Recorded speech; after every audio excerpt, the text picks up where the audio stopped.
Source. Adapted from archaic translation by W.H.D. Rouse. Jataka number 486. Mahā-Ukkusa-Jātaka. The country rustics, etc. This story the master told while living at Jetavana monastery, about Khuddhaka, a lay disciple. This man, they say, the offspring of a decayed family at Shravasti city, sent a companion to offer marriage to a young gentlewoman. The question was asked, has he friend or comrade who can dispose of any matter that needs looking to? Reply was made, no, there was none. Then he must make some friends first, they said to him. The man followed this advice, and struck up a friendship with the 4 gatekeepers. After this he made friends by degrees with the town warders, the astrologers, the nobles of the court, even with the commander-in-chief and the viceroy. And by association with them he became the king's friend, and after that a friend of the 80 chief elders, and through elder monk Ananda, with the Tathagata himself.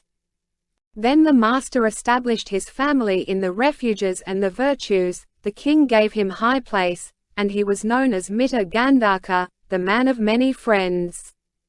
The king gave a great house to him, and caused his nuptial feast to be celebrated, and a world of people from the king downwards sent him gifts. Then his wife received a present sent by the king, and the viceroy's present sent by the viceroy, and the present of the commander-in-chief, and so on, having all the people of the city bound to her. On the 7th day, with great ceremony the Dasabala was invited by the newly married pair. Great gifts were given to the Buddha and his company to the number of 500. At the end of the feast they received the master's thanks and were both established in the fruit of the first path. In the hall of truth all were talking about it. Brethren, the layman Khuddhaka followed his wife's advice, and by her means became a friend to everyone, and received great honor at the king's hand.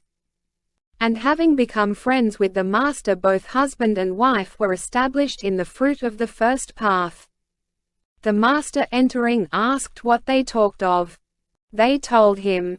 He said, "This is not the first time, brethren, that this man has received great honor by reason of this woman. In days long gone by, when he was an animal, by her advice he made many friends, and was set free from anxiety on a son's behalf." So saying he told a story of the past.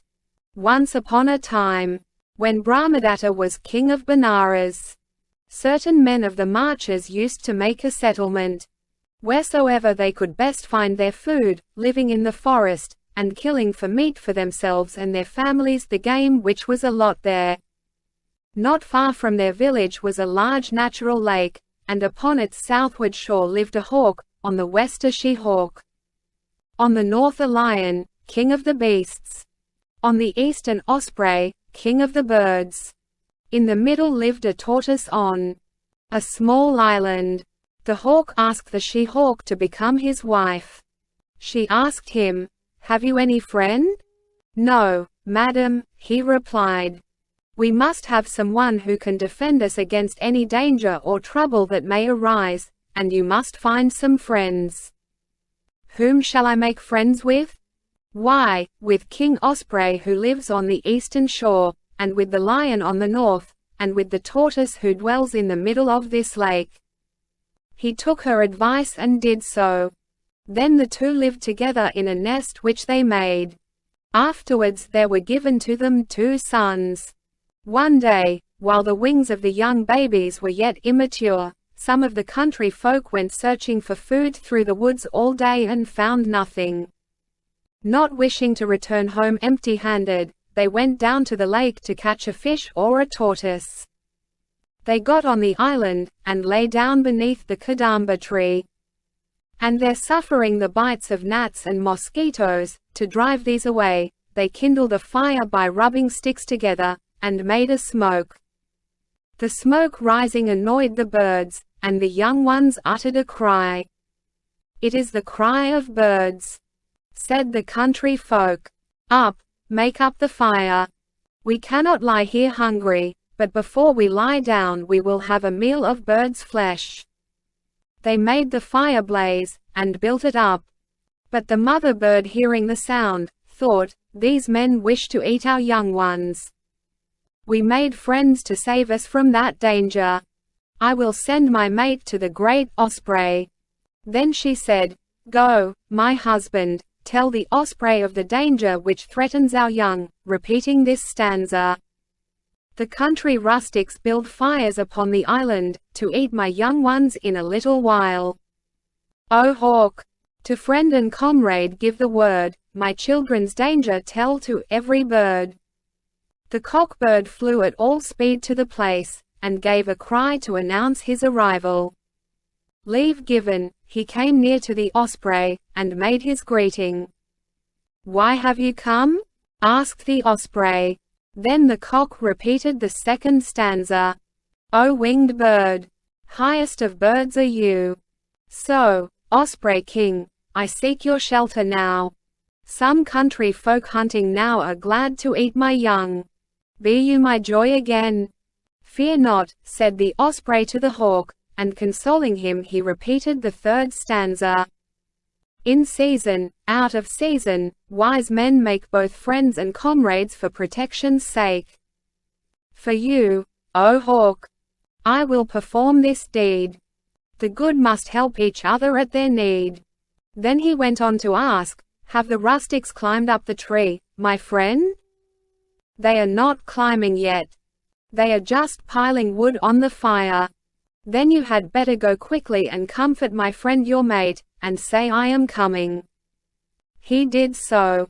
The osprey went also, and from a place near to the kadamba tree he watched for the men to climb, sitting upon a treetop. Just as one of the boars who was climbing the tree had come near to the nest, the osprey dived into the lake, and from wings and beak sprinkled water over the burning brands, so that they were put out. Down came the men, and made another fire to cook the bird and its young. When they climbed again, once more the osprey demolished the fire. So whenever a fire was made, the bird put it out, and midnight came. The bird was much distressed. The skin under his stomach had become quite thin, his eyes were bloodshot. Seeing him, the hen bird said to her mate, "My lord, the osprey is tired out. Go and tell the tortoise, that he may have a rest." When he heard this, the bird approaching the osprey, addressed him in a stanza. "Good help the good. The necessary deed you have in pity done for us at need. Our young are safe, you living. Have a care of your own self, nor all your strength outwear." On hearing these words, loud as a lion's roar, he repeated the fifth stanza. "While I am keeping guard about this tree, I care not if I lose my life for you. So use the good. Thus friend will do for friend. Yes, even if he perish at the end." But the sixth stanza was repeated by the master, in his perfect wisdom, as he praised the bird's goodness. The egg-born bird that flies the air did a most painful work, the osprey, guarding well the chicks before the midnight murk. Then the hawk said, "Rest for some time, friend osprey," and then away to the tortoise, whom he aroused. "What is your job, friend?" asked the tortoise.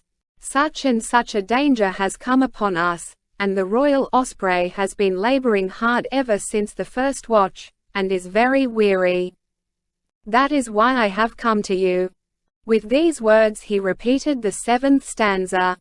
"Even they who fall through sin or evil deed may rise again if they get help in need. My young in danger, straight I fly to you. O dweller in the lake, come, comfort me." On hearing this the tortoise repeated another stanza. "The good man to a man who is his friend, both food and goods, even life itself, will lend. For you, O hawk, I will perform this deed. The good must help each other at their need." His son, who lay not far off, hearing the words of his father thought, "I would not have my father troubled, but I will do my father's part, and therefore he repeated the 9th stanza. Here at your ease remain, O father mine, and I your son will do this task of yours. A son should serve a father, so it is best. I'll save the hawk his young ones in the nest. The father tortoise addressed his son in a stanza. So do the good, my son, and it is true that son for father service should do. Yet they may leave the hawk's young ones alone, perhaps, if they see me so fully grown. With these words the tortoise sent the hawk away, adding, Fear not, my friend, but go you before and I will come presently after. He dived into the water, collected some mud, and went to the island, quenched the flame, and lay still. Then the countryman cried, Why should we trouble about the young hawks? Let us roll over this cursed tortoise, and kill him. He will be enough for all. So they picked some creepers and got some strings, but when they had made 'em fast in this place or that, and torn their clothes to strips for the purpose, they could not roll the tortoise over. The tortoise lugged them along with him and plunged in deep water. The men were so eager to get him that in they fell after. Splashed about, and scrambled out with a belly full of water. Just look, said they.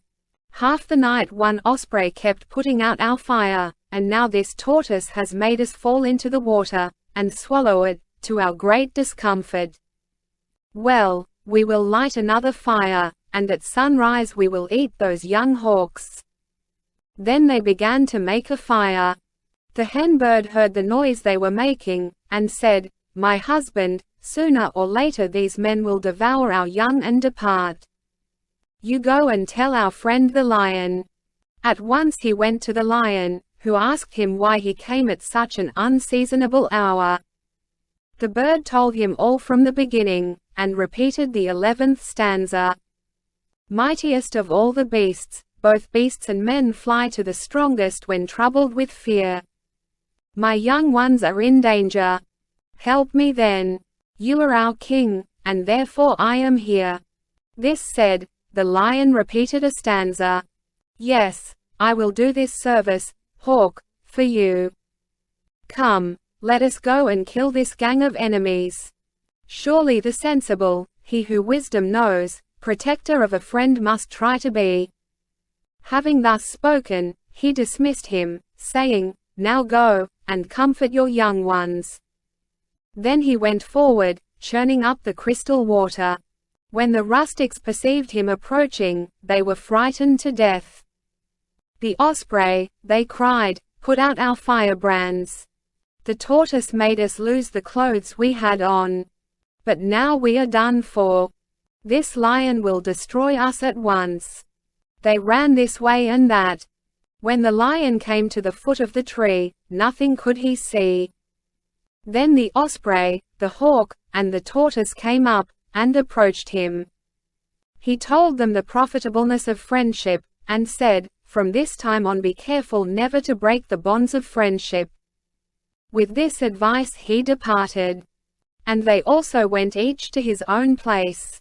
The hen hawk looking upon her young, thought, through friends have my young been given back to me. And as she rejoiced, she spoke to her mate, and recited 6 stanzas stating the effect of friendship. Get friends, a houseful of them without fail, get a great friend. A blessing he'll be found. In futility strike the arrows on a coat of armor. And we rejoice, our young ones safe and sound. By their own comrades' help, the friend who stayed to take their part, one chirps, the fledglings chirp reply, with notes that charm the heart. The wise asks help at friends' or comrades' hand, lives happy with his goods and young of kind. So I, my mate, and young, together stand, because our friend to pity was inclined. A man needs king and warriors for protection. And these are his whose friendship is perfection. You cravest happiness. He is famed and strong. He surely prospers to whom friends belong. Even by the poor and weak, O hawk, good friends must needs be found. See now by kindness we and ours each one are safe and sound. The bird who wins a hero strong to play a friendly part, as you and I are happy, hawk, is happy in his heart. So she stated the quality of friendship in 6 stanzas. And all this company of friends lived all their lives long without breaking the bond of friendship, and then passed away according to their deeds. The master, having ended this discourse, said, "This is not the first time, brethren, that he won to bliss by his wife's means. It was the same before." With these words, he identified the birth. At that time the married pair were the pair of hawks. Rahul was the young tortoise, Moggoliana was the old tortoise, Saraputra the osprey, and I was myself the lion.